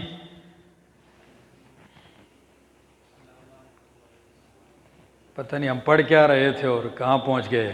فرمایا جو روکتے ہیں اللہ کے راستے سے اور تلاش کرتے ہیں اس میں کجی، فرمایا وَهُمْ بِالْآخِرَةِ هُمْ کافرون، اور آخرت کے، اور وہ بالآخرت آخرت کے ساتھ، ہم کافرون کافر ہیں، یعنی آخرت کا وہ انکار کرنے والے ہیں۔ اولئک یہی لوگ ہیں، لم یکونوا معجزین فی الارض، نہیں ہیں وہ عاجز کرنے والے، بچنے والے، فی الارض زمین میں۔ عاجز کرنے والے، بندہ بچتا تب ہی ہے کہ یا دوسرے کو کیا کر لے، عاجز کر لے، بھاگے بھاگے پکڑنے والا تھک جائے تو بندہ خلاص ہو جاتا ہے۔ فرمایا تم اللہ کو عاجز نہیں کر سکتے، جب عاجز نہیں کر سکتے ہو تو سمجھو بچ نہیں سکتے ہو۔ وَمَا كَانَ لَهُم مِّن دُونِ اللَّهِ مِّنْ أَوْلِيَاءَ، نہیں ہے ان کے لیے اللہ کے سوا کوئی مددگار۔ يُضَاعَفُ لَهُمُ الْعَذَابُ، فرمایا دگنا کر دیا جائے گا ان کے لیے عذاب۔ ما کانوا یستطیعون السمع، نہیں طاقت رکھتے یہ لوگ السمع سننے کی، وما کانوا یبصرون، اور نہیں ہے یہ دیکھتے، نہ سننے کی طاقت رکھتے ہیں کہ سن کے غور کریں، اور نہ ہی یبصرون بصیرت کی نظر سے دیکھتے ہیں۔ اولئک الذین، یہی ہیں وہ لوگ خسروا انفسہم، جنہوں نے خسارے میں ڈال دیا اپنے آپ کو، وضل عنہم ما کانوا یفترون، اور گم ہو گیا ان سے جو وہ گڑھتے تھے۔ لا جرم، پکی بات ہے، انہم فی الآخرۃ، کہ بے شک وہ آخرت میں ہم الاخسرون، یہی سب سے زیادہ نقصان اٹھانے والے ہیں۔ ان الذین آمنوا، بے شک وہ لوگ جو ایمان لائے اور عمل کیے صالح، وَأَخْبَتُوا إِلَىٰ رَبِّهِمْ، اور انہوں نے عاجزی کی إِلَىٰ رَبِّهِمْ اپنے رب کی طرف، أُولَٰئِكَ أَصْحَابُ الْجَنَّةِ، یہی لوگ جنت والے ہیں۔ الْأَخْبَتُ، امام راضی فرماتے ہیں الْإِخْبَاتُ هُوَ الْخُشُوعُ وَالْخُضُوعُ، جو اللہ سے ڈر گئے اور اللہ کے سامنے تواضع اختیار کی، تو فرمایا وَأَخْبَتُوا إِلَىٰ رَبِّهِمْ، الْإِخْبَاتُ هُوَ الْخُشُوعُ وَالْخُضُوعُ۔ آگے وَأُولَٰئِكَ أَصْحَابُ الْجَنَّةِ، فرمایا یہی لوگ جنت والے ہیں، ہم فیہا خالدون، یہ اس میں ہمیشہ رہیں گے۔ مَثَلُ الْفَرِيقَيْنِ كَالْأَعْمَىٰ وَالْأَصَمِّ، دو لوگ ہیں، دو فریق ہیں، ایک فریق وہ ہے جو سننے کی طاقت بھی نہیں رکھتا اور نظر بصیرت سے دیکھنے کی طاقت بھی نہیں رکھتا، اور ایک بندہ وہ ہے جو سنتا ہے، غور بھی کرتا ہے اور دیکھتا ہے، بصیرت بھی حاصل کرتا ہے، تو کیا یہ دو برابر ہو سکتے ہیں؟ کبھی نہیں ہو سکتے۔ فرمایا مثل الفریقین، حالت دونوں فریقوں کی، کالاعمیٰ اندھے کی طرح، والاصم اور بہرے کی طرح، والبصیر والسمیع اور بصیر اور سمیع کی طرح ہے۔ هل یستویان، کیا یہ دونوں برابر ہیں مسئلہ صفت میں؟ افلا تذکرون، کیا پس تم نصیحت حاصل نہیں کرتے؟ وَلَقَدْ أَرْسَلْنَا نُوحًا إِلَىٰ قَوْمِهِ، البتہ تحقیق بھیجا ہم نے نوح علیہ السلام کو إِلَىٰ قَوْمِهِ، ان کی قوم کی طرف، أَنِّي لَكُمْ نَذِيرٌ مُبِينٌ، کہ بے شک ہوں میں تمہارے لیے نذیر، ڈرانے والا، مبین کھول کر۔ نوح علیہ السلام کا تفصیلی واقعہ شروع کر دیا ہے، ٹھیک ہے؟ اور کس لیے کیا؟ اس دعوی توحید کو ثابت کرنے کے لیے کہ العبادۃ للہ وحدہ، اور یہی نوح علیہ السلام نے کہا اللہ تعبدوا الا اللہ، کہ نہ بندگی کرو الا اللہ مگر اللہ کی، اللہ ہی کی عبادت کرو۔ انی اخاف علیکم، میں نے آپ کو شروع میں لکھوایا کہ کل عبادت فی القرآن فہی التوحید، قرآن میں جہاں بھی عبادت کا ذکر آتا ہے، ابن عباس رضی اللہ تعالیٰ عنہ فرماتے ہیں اس سے مراد توحید ہے۔ تو اے لوگو لا تعبدوا الا اللہ، نہ عبادت کرو مگر اللہ ہی کی، یعنی یکتا اکیلا حاجت روا کس کو مانو؟ اللہ کو۔ انی اخاف علیکم عذاب یوم علیم، بے شک میں خوف کھاتا ہوں تم پر دردناک دن کے عذاب سے۔ فقال الملأ، پس کہا سرداروں نے، ملأ الذین کفروا، ان سرداروں نے جنہوں نے کفر کیا، من قومی ہی، اس کی قوم میں سے، نوح علیہ السلام کی قوم کے کافر سردار بول پڑے، کیا کہنے لگے؟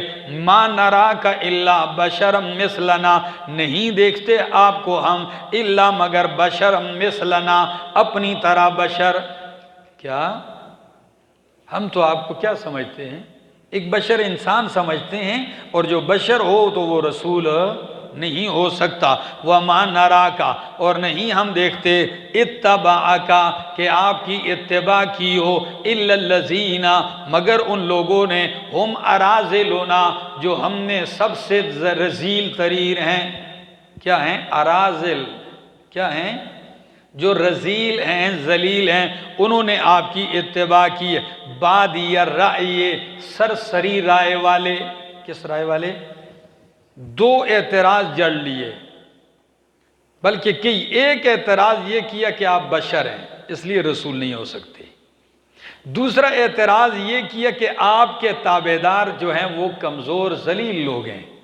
تیسری بات یہ ہے کہ وہ جو آپ پر ایمان لائے ہیں یہ بھی انہوں نے سوچ بچار کر کے فیصلہ نہیں کیا، بادی رائے، انہوں نے بھی غور نہیں کیا، سرسری رائے کے ساتھ آپ پر کیا لے آئے ہیں، سمجھ کر یہ بھی ایمان نہیں لائے، بس آگے اور ایمان لا گئے ہیں۔ انداز دیکھا نا کفار کا۔ آگے تو جواب سنیے، وَمَا نَرَا لَكُمْ عَلَيْنَا مِنْ فَضْلٍ، اور نہیں دیکھتے ہم تمہارے لیے اپنے اوپر من فضل کوئی فضیلت، کوئی درجہ، بل نظنکم کاذبین، بلکہ ہم تمہیں گمان کرتے ہیں سب کو کاذبین، جھوٹے۔ قال فرمایا یا قوم، اے میری قوم، ارائیتم، کیا تم دیکھتے ہو، یعنی بتلاؤ مجھے، ان کنت علی بینۃ، اگرچہ ہوں میں دلیل پر، من ربی، اپنے رب کی طرف سے، وآتانی، اور دی ہو اللہ نے مجھے رحمتا من عنده، رحمت اپنی طرف سے، یعنی نبوت، میں دلیل پر بھی ہوں اور مجھے رب نے رحمت یعنی نبوت بھی دی ہے اپنی طرف سے۔ فَأُمِّيَتْ عَلَيْكُمْ، پس چھپا دی گئی ہے، کیا؟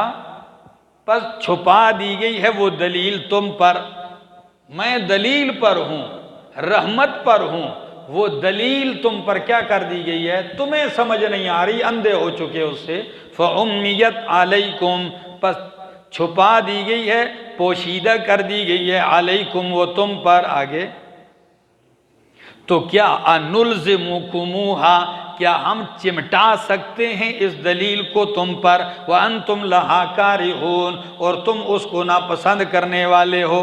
ایک معنی انلزمکموہا، کیا ہم اس رحمت الہی کو جو میں لے کے آیا ہوں تمہارے ساتھ چمٹا سکتے ہیں کہ تم اس کو ناپسند سمجھو، اس توحید کو، دلیل کو، رحمت کو، یعنی میں تو اس لیے آیا ہوں کہ تم پہ رحمت ہو جائے، توحید مان لو، لیکن جب تم ہی نہیں مانتے ہو، تم پر چھپا دی گئی ہے یہ دلیل، تو انلزمکموہا، کیا ہم چپکا سکتے ہیں زبردستی تم پر، وَأَنْتُمْ لَهَا كَارِهُونَ، درا حال ہے کہ تم اس کو ناپسند کرنے والے ہو۔ وَيَا قَوْمِ، اور اے میری قوم، لَا أَسْأَلُكُمْ عَلَيْهِ مَالًا، میں تم سے نہیں مطالبہ کرتا اس دعوت دین پر مالًا، مال کا، ان اجری الا علی اللہ، نہیں ہے میرا اجر مگر اللہ کے ذمے، وَمَا أَنَا بِطَارِدٍ، آپ نے جو یہ کہا کہ آپ کی محفل میں رذیل لوگ بیٹھتے ہیں، اراذلنا کہا نا کہ ان کو نکالو، تو سن لو، ما انا بطاردن، نہیں ہوں میں نکالنے والا، الذین، ان لوگوں کو جو ایمان لائے، انہم ملاقو ربہم، بے شک وہ ملاقات کرنے والے ہیں اپنے رب سے، ولکنی اراکم قوما تجہلون، لیکن میں دیکھتا ہوں تمہیں قوما، ایسی قوم، تجہلون، کہ جہالت کی باتیں کر رہے ہو، جاہلون نہیں بلکہ تجہلون، یہ ساری باتیں کس کی کر رہے ہو، جہالت کی۔ وَيَا قَوْمِ، اور اے میری قوم، مَن يَنصُرُنِي مِنَ اللَّهِ، کون میری مدد کرے گا اللہ کے مقابلے میں، ان طردتہم، اگر میں نے ان کو نکال دیا، ان غریب و ناداروں کو جو توحید مان کے میری محفل میں آ گئے، ان کو اگر میں نے نکال دیا، دھتکار دیا، تو کون مجھے بچائے گا اللہ کے عذاب سے۔ افلا تذکرون، کیا تم نصیحت نہیں حاصل کرتے۔ ولا اقول لکم عندی خزائن اللہ، اور میں نہیں کہتا تم سے کہ میرے پاس اللہ کے خزانے ہیں۔ ولا اعلم الغیب، اور نہیں جانتا میں غیب کو۔ ولا اقول لکم انی ملک، نفی علم غیب۔ سورت کا دوسرا دعویٰ کیا تھا کہ عالم الغیب اللہ ہے، ٹھیک ہے نا، نفی شرک فی العلم۔ تو فرمایا لا اقول لکم انی، ولا اقول لکم عندی خزائن اللہ، میں نہیں کہتا تم سے کہ میرے پاس اللہ کے خزانے ہیں۔ ولا اعلم الغیب، اور نہ میں غیب جانتا ہوں۔ ولا اقول انی ملک، اور نہیں ہوں میں فرشتہ۔ ولا اقول، اور نہیں کہتا میں للذین، ان لوگوں کے بارے میں تزدری اعینکم، جن کو حقیر دیکھتی ہیں تمہاری نگاہیں، آنکھیں، لن یؤتیہم اللہ خیرا، کہ ہرگز نہیں دے گا اللہ ان کو کوئی خیر، میں یہ نہیں کہتا جن کو تم حقیر سمجھتے ہو، میں یہ نہیں کہتا کہ اللہ ان کو خیر نہیں دے گا، بلکہ اللہ ان کو خیر دے گا۔ کیوں؟ اللہ اعلم بما فی انفسہم، اللہ خوب جانتا ہے جو ان کے دلوں میں ہے، تو اگر خیر ہوا تو اللہ خیر دے گا۔ ٹھیک ہے، آگے انی اذا لمن الظالمین، اگر میں نے ان کو نکال دیا اپنی مجلس سے تو بے شک اس وقت میں ظالمین میں سے ہو جاؤں گا، اپنا نقصان کرنے والوں میں سے۔ قالو، تو کہنے لگے، یا نوح، اے نوح، قد جادلتنا، تو نے بہت جھگڑا کیا ہے ہم سے، قد جادلتنا، تحقیق تو نے جھگڑا کیا ہے ہم سے، فاکثرت جدالنا، پس تو نے بہت زیادہ جھگڑا کیا ہے ہم سے۔ جھگڑا نوح علیہ السلام نے کیا، یہ تانے، یہ خرافات وہ کہہ رہے ہیں، اور الٹا پیغمبر کو کیا کہتے ہیں؟ تو نے جھگڑا کیا اور تھوڑا بھی نہیں کیا، بہت زیادہ ہم سے جھگڑ چکے، بہت بڑی باس ہو گئی ہے جی، بس اب کیا فیصلہ ہے؟ فَأْتِنَا بِمَا تَعِدُنَا، پس لے آ وہ عذاب، بِمَا تَعِدُنَا، جس سے تو ہمیں ڈراتا ہے یا جس کا تو وعدہ کرتا ہے ہم سے، ان کنت من الصادقین، اگر تو سچوں میں سے۔ قال، فرمایا، انما یاتیکم بہ اللہ، بے شک لائے گا اس کو، اس عذاب کو کون؟ اللہ، یاتیکم لائے گا تمہارے پاس، بھی اس عذاب کو، اللہ ہو اللہ، انشاء اگر وہ چاہے، وما انتم بمعجزین، اور نہیں ہو تم بمعجزین اس کو عاجز کرنے والے، ولا ینفعکم نصحی، اور تمہیں کوئی فائدہ نہیں دے گی، نصحی میری خیر خواہی، ان اردت ان انصح لکم، اگرچہ میں ارادہ کروں کہ میں تمہاری خیر خواہی کروں، میں جتنی بھی خیر خواہی کروں میری خیر خواہی تمہیں فائدہ نہیں دے گی۔ ان کان اللہ یرید، اگر اللہ چاہے، ان یغویکم، کہ تمہیں گمراہ کرے، اگر اللہ چاہے تمہیں گمراہ کرے تو میں جتنی بھی خیر خواہی کروں میری خیر خواہی تمہیں کوئی فائدہ نہیں دے گی۔ آگے جی،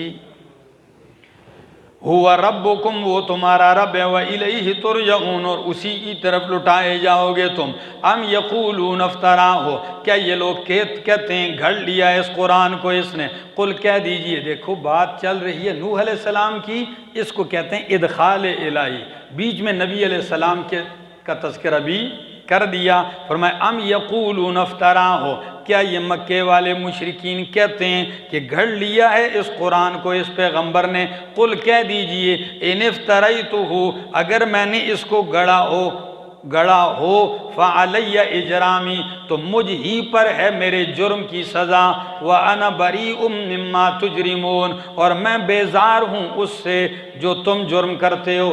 اگر یہ میں نے گھڑا ہے تو اس جرم کی سزا مجھ پہ پڑے گی، تم پر نہیں پڑے گی، اور تم بیزار ہو، میں بیزار ہوں اس سے جو تم کیا کرتے ہو؟ جرم کرتے ہو۔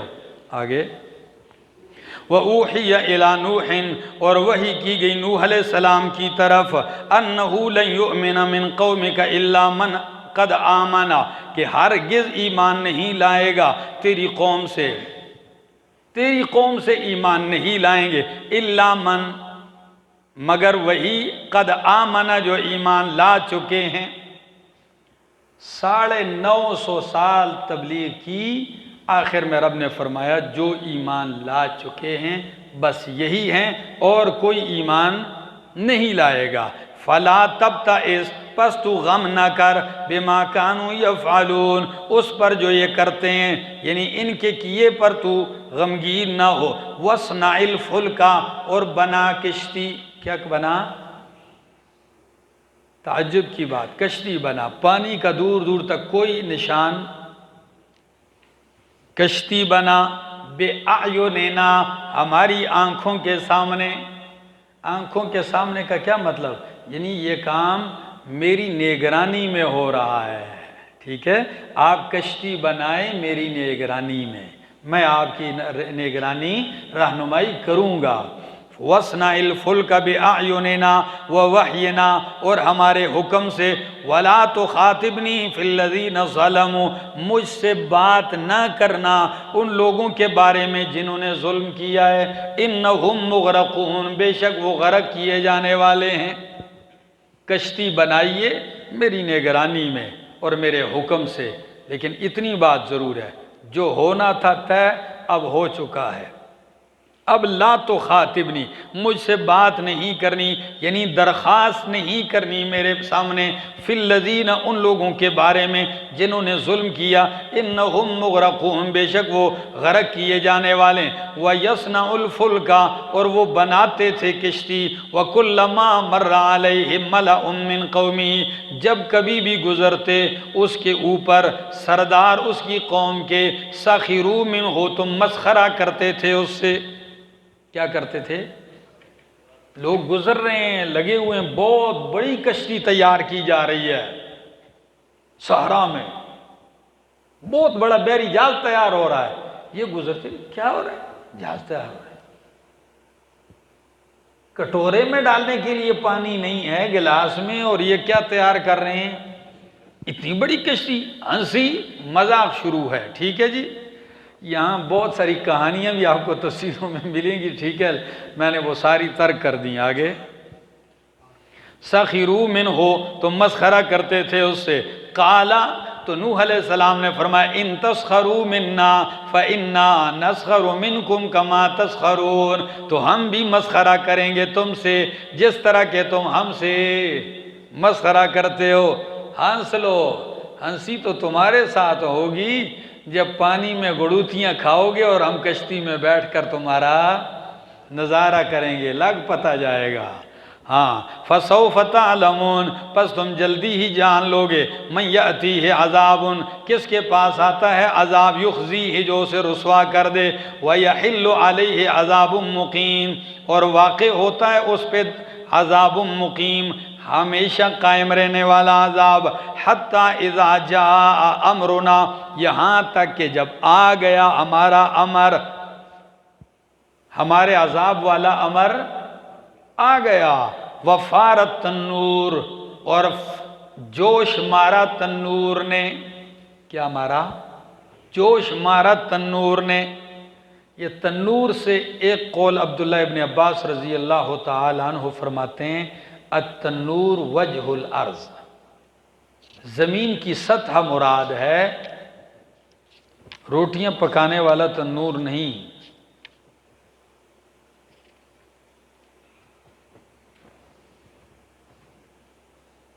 دوسرا قول تقریباً جمہور مفسرین کا یہی قول ہے کہ اللہ کا عذاب آیا تو زمین سے پانی نکلا، چشموں سے، کنووں سے، نہروں سے، یہاں تک کہ روٹی پکانے والے تنور اور چولہے سے بھی پانی نکلنا شروع ہوا۔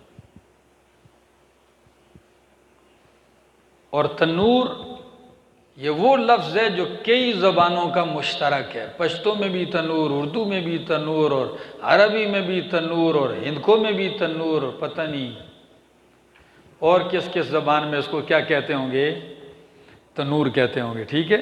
فرمایا وفارت تنور، جوش مارا تنور نے، قل نحمل فیہا، تو ہم نے کہا سوار کر اس کشتی میں، من کلن، ہر قسم سے، زوجین اثنین، جوڑا جوڑا، یعنی اثنین دو، ہر قسم سے، زوجین جوڑا جوڑا، اثنین کتنے، یعنی ایک نر اور ایک مادہ، وَأَهْلَكَ، اور اپنے اہل کو بھی سوار کر، إِلَّا مَنْ سَبَقَ عَلَيْهِ الْقَوْلُ، مگر وہ جن پہ پہلے بات طے ہو چکی ہے، جن پہ پہلے بات فیصلہ ہو چکا ہے کہ یہ غرق ہوں گے۔ حیوانات بھی ہر حیوان سے جوڑا جوڑا۔ مفسرین کرام فرماتے ہیں روئے زمین کائنات کا ہر جاندار مراد نہیں، وہ جاندار جو انسانوں کی ضروریات کے لیے استعمال ہوتے تھے ان کا ایک ایک کیا کر دو، جوڑا بٹھاتے جاؤ۔ تو بٹھاتے گئے، فرمایا اس کے ساتھ ان لوگوں کو بھی بٹھا اپنے اہل و عیال کو، الا من سبقا، ہاں آپ کے اہل و عیال میں سے وہ جس پر پہلے فیصلہ، اور وہ کون ہے؟ نوح علیہ السلام کی بیوی بھی اور بیٹا بھی، ٹھیک ہے، ان پر پہلے فیصلہ ہو چکا ہے۔ وَمَنْ آمَنَ، اور ان کو بھی بیٹھا جو ایمان لا چکے ہیں۔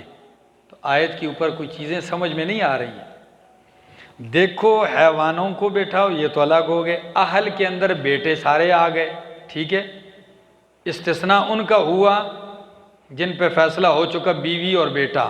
آگے وَمَنْ آمَنَ، یہ آیت بتلا رہی ہے کہ بیٹوں کے علاوہ بھی لوگ ایمان لائے تھے، بیٹوں کے علاوہ بھی لوگ ایمان لائے تھے۔ اور اس سے اوپر والی آیت بھی اس کی اوپر دلیل ہے، اسی شروع میں، کہ جب انہوں نے کہا ہم دیکھتے ہیں کہ آپ کی اتباع کن لوگوں نے کی ہے، اراذلونا، تو یہ اراذلونا تو ان کو نہیں کہا نوح علیہ السلام کے بیٹوں کو، اس لیے کہ نوح علیہ السلام پیغمبر اپنے دور میں سب سے اونچے خاندان کا ہوتا ہے، تو معلوم ہوتا ہے کہ پیغمبر کی اولاد سے ہٹ کر بھی کچھ لوگوں نے ایمان لایا تھا۔ تو اس سے تائید ہوتی ہے اس قول کی جس میں آتا ہے کہ بھائی 70-72 لوگ کیا کیے تھے، ایمان لائے تھے، اس قول کی کیا ہوتی ہے، تائید ہوتی ہے۔ آگے جی، وَمَا آمَنَ مَعَهُ، اور نہیں ایمان لائے، انشاءاللہ میں جب اس مقام پہ پہنچوں گا سورۃ صافات پہ، تو سورہ صافات میں یہ مقام کھولیں گے، یہ ذہن میں رہے یہ باتیں۔ فرمایا وَمَا آمَنَ مَعَهُ، اور نہیں ایمان لائے اس کے ساتھ، الا قلیل، مگر تھوڑے سے لوگ۔ سورہ صافات آیت 77، ٹھیک ہے۔ وقال، فرمایا ارکبوا فیہا، سوار ہو جاؤ اس میں، کس میں، کشتی میں، بسم اللہ مجریہا ومرساہا، اللہ ہی کے نام کے ساتھ ہے اس کا چلنا، ومرساہا، اور اس کا ٹھہرنا، چلے گی بھی اللہ ہی کے نام سے، چلنے کا آغاز کس کے نام سے ہوگا، اور ٹھہرے گی بھی اللہ ہی کے نام سے۔ ان ربی لغفور الرحیم، بے شک میرا رب بخشنے والا مہربان ہے۔ وہی تجری بہم، اور وہ لے کے چل رہی تھی ان لوگوں کو، فی موج کالجبال، موجوں میں، کالجبال، پہاڑوں کی طرح، پہاڑ جیسے موجوں میں وہ کشتی چل رہی تھی۔ وَنَادَى نُوحٌ ابْنَهُ، اور پکارا نوح علیہ السلام نے اپنے بیٹے کو، وَكَانَ فِي مَعْزِلٍ، اور تھا وہ کنارے پر، کس پر، وہ کنارے پر، وہ کنارے پر تھا، کیا کہا، یا بنیا، اے بیٹا، ارکب معنا، سوار ہو جا ہمارے ساتھ، وَلَا تَكُن مَعَ الْكَافِرِينَ، اور نہ ہو کافروں میں سے۔ اس سے معلوم ہوتا ہے کہ نوح علیہ السلام کا بیٹا منافق نما کافر تھا۔ کس نما کافر تھا؟ تو یہ توجیہ کرتے ہوئے آپ کا وہ سوال بھی حل ہو جائے گا کہ جس میں آگے آ رہا ہے کہ نوح علیہ السلام نے ان کی مغفرت کی کیا مانگی، کہ اللہ میرا بیٹا تو میرے اہل سے بچا لے، تو پھر تو آپ سوال وہی ہوگا کہ ادھر آپ کہہ رہے کہ صرف ابراہیم علیہ السلام نے باپ کے لیے دعا کی تھی، ادھر تو نوح علیہ السلام بھی کس کے لیے دعا کر رہے ہیں، بیٹے کے لیے دعا کر رہے ہیں۔ تو مفسرین کے ایک طبقے نے لکھا ہے کہ یہ باپ کے ساتھ عقیدتاً نہیں تھا، ٹھیک ہے، کبھی کبھی اظہار کرتا، سامنے مجبور باپ جو تھا، لیکن اندر سے یہ کافر تھا، ایک توجیہ۔ دوسری توجیہ عام یوں کرتے ہیں کہ یا بنیا، اے بیٹا، ارکب معنا، یعنی آمن ثم ارکب معنا، ایمان لا اور پھر ہمارے ساتھ سوار ہو جا۔ آگے وَلَا تَكُن مَعَ الْكَافِرِينَ، اور نہ ہو کافروں کے ساتھ۔ قال، فرمایا سآوی، کہنے لگا نوح علیہ السلام کا بیٹا، اس کا کیا نام تھا، کنعان، حام، سام، یافس، کنعان، یہ بیٹے تھے، حام، سام، یافس، 3 سوار ہوئی اور یہ چوتھا سوار نہیں ہوا، غرق ہوا۔ قالا تو کہنے لگا سآوی میں پناہ پکڑوں گا الی جبل ان طرف پہاڑ کے یعصمنی من الماء بچا لے گا مجھے پانی سے۔ قالا فرمایا نوح علیہ السلام نے لا عاصم اليوم نہیں ہے کوئی بچانے والا آج کے دن من امر اللہ اللہ کے حکم سے الا من رحم مگر جس پہ اللہ رحم کرے فہو المرحوم تو وہی بچے گا۔ الا من رحم مگر جس پہ اللہ رحم کرے تو وہ کیا ہے؟ مرحوم ہے۔ آگے وحال بینہم الموج اور حائل ہوگی ان دونوں کے درمیان موج فکان من المغرقین پس ہو گیا غرق ہونے والوں میں سے، غرق کیے جانے والوں میں سے۔ وقیل اور کہا گیا یا ارض ابلعی ماءک ویا سماء اقلعی وغیض الماء وقضی الامر واستوت علی الجودی وقیل بعدا للقوم الظالمین۔ اللہ اکبر۔ معنی تو سنو آیت کا۔ قرآن کریم کی اعجاز اور بلاغت کی انتہا پر ہے یہ آیت۔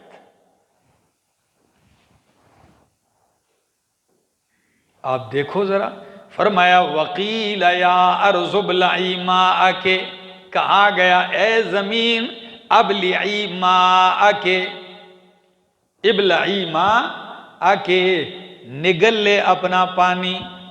کیا کر لے؟ نگل لے اپنا پانی۔ را کا گا واپس دندہ، ٹھیک ہے، نگل لے اپنا پانی۔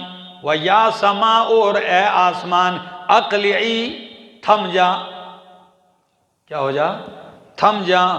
وَغِيظَ الْمَاءُ کم ہو گیا پانی، کیا ہو گیا؟ کم ہو گیا پانی۔ وَقُضِيَ الْأَمْرُ خشک بالکل نہیں کہنا، سمجھ آ گئی نا؟ وَغِيظَ الْمَاءُ کم ہو گیا پانی۔ وَقُضِيَ الْأَمْرُ ہو گیا فیصلہ کام کا۔ وَاسْتَوَتْ عَلَى الْجُودِيِّ ٹھہر گئی کشتی جودی پہاڑ پر۔ وقیل اور کہا گیا بُعْدًا لِلْقَوْمِ الظَّالِمِينَ دوری ہے ظالم قوم کے لیے، کس سے؟ رحمت الہی سے۔ امام ابو حیان اندلسی اپنی تفسیر البحر المحیط میں فرماتے ہیں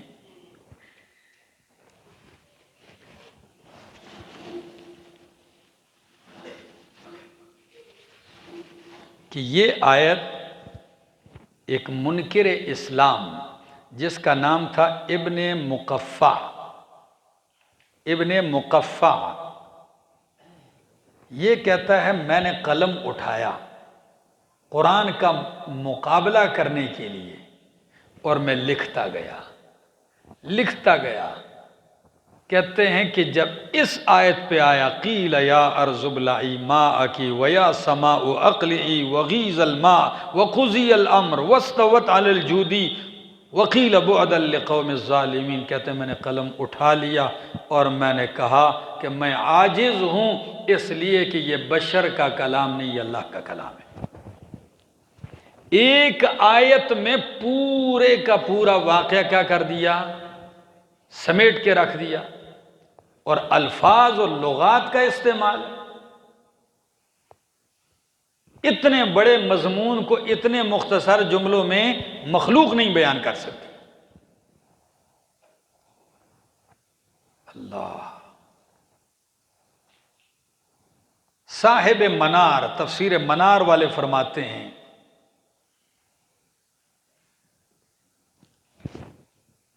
قرر علماء البلاغة الفنية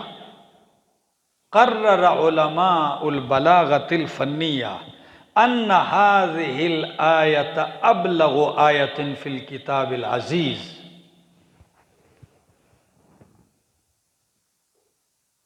بلاغت کی سب سے اونچی چوٹی پر ہے یہ،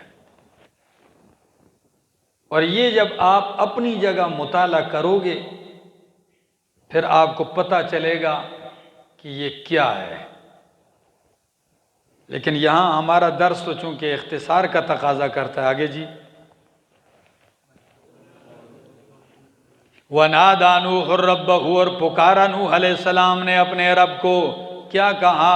فقال رب، پس کہا اے میرے رب، ان ابنی من اہلی، بے شک میرا بیٹا میرے اہل میں سے، وان وعدک الحق، اور تیرا وعدہ سچا ہے، تو نے کہا تیرے اہل کو بچاؤں گا، تیرے اہل کو بچاؤں گا۔ تو کہا کہ اللہ میرا بیٹا تو میرے اہل میں سے ہے، فرمایا اور تیرا وعدہ سچا ہے، اور تو احکم الحاکمین ہے، تو سب فیصلے کرنے والوں میں سے بہترین فیصلہ کرنے والا ہے، درست فیصلہ کرنے والا ہے۔ قال، فرمایا یا نوح، اے نوح، انہو لیس من اہلک، بے شک وہ تیرے اہل میں سے نہیں ہے، بیٹا ہے لیکن اہل سے نکل گیا ہے۔ انہو عمل غیر صالح، انہو ذو عمل غیر صالح، وہ غیر صالح عمل والا ہے۔ فلا تسألنی ما لیس لک بہ علم، پس نہ سوال کر مجھ سے ما اس چیز کا کہ نہیں ہے تیرے پاس اس کا علم۔ انی اعظک، بے شک میں تجھے نصیحت کرتا ہوں، اللہ ان تکون من الجاہلین، اے اللہ تکون من الجاہلین، کہ نہ ہو تو نادانوں میں سے۔ نصیحتیں اس لیے کرتا ہوں کہ تو نادانوں میں سے نہ ہو جائے۔ قال، فرمایا رب انی اعوذ بک، اے میرے رب بے شک میں تیری پناہ میں آتا ہوں، ان اسألک، یہ کہ میں تجھ سے سوال کروں، مانگوں، ما وہ کچھ لیس لی بہ علم، جس کا میرے پاس علم نہ ہو۔ یہ ساری آیتیں بتلا رہی ہیں کہ عالم الغیب اللہ ہے۔